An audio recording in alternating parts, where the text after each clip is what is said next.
देश की राजधानी दिल्ली में विधानसभा चुनाव को लेकर सियासी पारा बेहद गर्म है।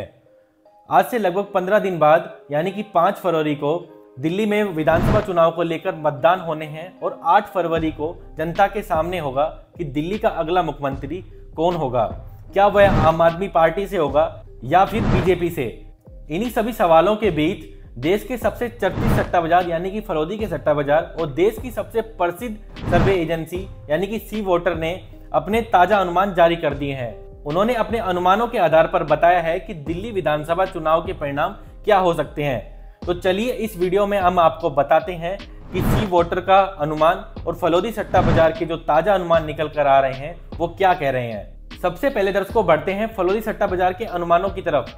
तो फलोदी सट्टा बाजार के बारे में हम आपको बता दें, फलोदी सट्टा बाजार काफी चर्चित सट्टा बाजार है और जब जब देश में चुनाव होता है, चाहे फिर वो लोकसभा चुनाव हो या फिर राज्यों का चुनाव हो, ये सट्टा बाजार बेहद ही चर्चित रहता है क्योंकि यह अपने सटीक अनुमानों के लिए जाना जाता है। दिल्ली की अगर बात की जाए दर्शकों, तो दिल्ली में 70 विधानसभा सीटें हैं और किसी भी पार्टी को सरकार बनाने के लिए 36 सीटें अनिवार्य होती हैं। तो दर्शकों वापस बढ़ते हैं फलोदी सट्टा बाजार के अनुमानों की तरफ। तो फलोदी सट्टा बाजार ने 2 अनुमान जारी किए हैं। पहला आज से 15 दिन पहले जारी किए थे और एक अनुमान आज से 1 दिन पहले ही जारी किए हैं। सबसे पहले जो पहले के अनुमान थे वो जान लेते हैं। पहले के अनुमानों के अनुसार आम आदमी पार्टी को 37 से लेकर 39 सीटें मिल सकती हैं।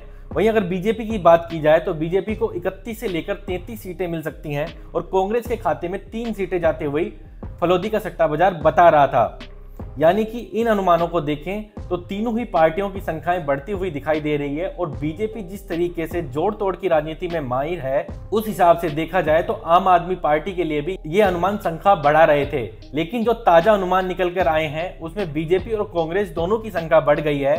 ताजा अनुमान के अनुसार आम आदमी पार्टी को 39 से लेकर 41 सीटें दर्शकों मिल सकती है। वहीं अगर बीजेपी की बात की जाए तो 29 से लेकर 31 सीटें बीजेपी के खाते में जा सकती हैं और कांग्रेस को लेकर अब कोई भी अनुमान जारी नहीं किया गया है। यानी कि देखा जाए तो आराम से जो ताजा अनुमान निकल कर आए हैं उसमें आम आदमी पार्टी की सरकार बनती हुई दिखाई दे रही है और बीजेपी को 3 से 4 सीटों का नुकसान हो रहा है और कांग्रेस की जो 3 सीटें पहले फलोदी का सट्टा बाजार बता रहा था वो भी आम आदमी पार्टी के खाते में जाती हुई दिखाई दे रही है। यानी कि कांग्रेस वापस से खाता खोलती हुई नहीं दिखाई दे रही है।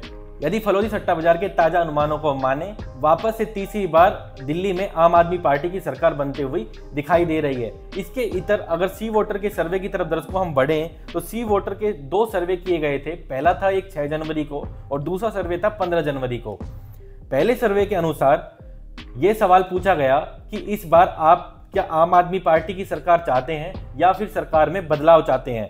तो जो 6 जनवरी को सर्वे किया गया था तो वहां पर 49% लोगों ने ये बोला हम आम आदमी पार्टी की सरकार चाहते हैं और 46% लोगों ने ये कहा कि हम सरकार में बदलाव चाहते हैं। यानी कि कड़ी टक्कर देखने को मिल रही है। वहीं अगर जो 15 जनवरी को जो पोल किया गया उसके जो अनुमान जारी किए गए हैं उसके अनुसार जब लोगों से पूछा गया तो 51% लोगों ने वापस से बोला कि वापस से वो आम आदमी पार्टी की सरकार चाहते हैं और 49% लोगों ने यह बोला कि इस बार वो सरकार में बदलाव चाहते हैं।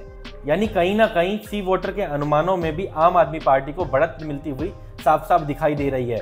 लेकिन देखने वाली बात है कि चाहे वो फलोदी का सट्टा बाजार हो या फिर सी वोटर का सर्वे, दोनों में ही बीजेपी और आम आदमी पार्टी के बीच दिल्ली में कड़ी टक्कर देखने को मिल रही है। यह चुनाव पहले 2 चुनाव जैसा नहीं है। बीजेपी काफी आगे पहले 2 चुनाव से दिखाई दे रही है। आपके अनुसार दर्शकों इस बार दिल्ली में बीजेपी की सरकार आने जा रही है या आम आदमी पार्टी की? नीचे कमेंट बॉक्स खुला है, उसमें आप अपनी राय जरूर बताइएगा। और अगर आप ये दिल्ली से वीडियो देख रहे हैं तो आप हमें कमेंट बॉक्स में ये भी बता सकते हैं कि इस बार दिल्ली में किसकी सरकार बनने जा रही है और किस पार्टी को कितनी सीटें आ सकती हैं। वीडियो के अंत में हम आपको एक डिस्क्लेमर दे दें कि सट्टा बाजार और सट्टा बाजार से जुड़ी हुई खबरों की हमारा चैनल और हम किसी भी प्रकार से पुष्टि नहीं करते और ना ही इसमें आपको निवेश की सलाह देते हैं। दर्शकों को लगातार जानने के लिए उत्साह बना रहता है, इसलिए अनुमान हम आपके लिए लेकर आते हैं और जैसे अनुमान इनके द्वारा जारी कर दिए जाते हैं वैसे ही आपको हम बताते हैं। अभी के लिए इस वीडियो में इतना ही और हम उम्मीद करते हैं कि इस वीडियो की जानकारी आप अपने तक सीमित नहीं रखेंगे, अपने दोस्तों और परिवारजनों के साथ जरूर साझा करेंगे। फिर मिलते हैं ऐसे किसी अन्य वीडियो के साथ। तब तक के लिए जय हिंद, जय भारत।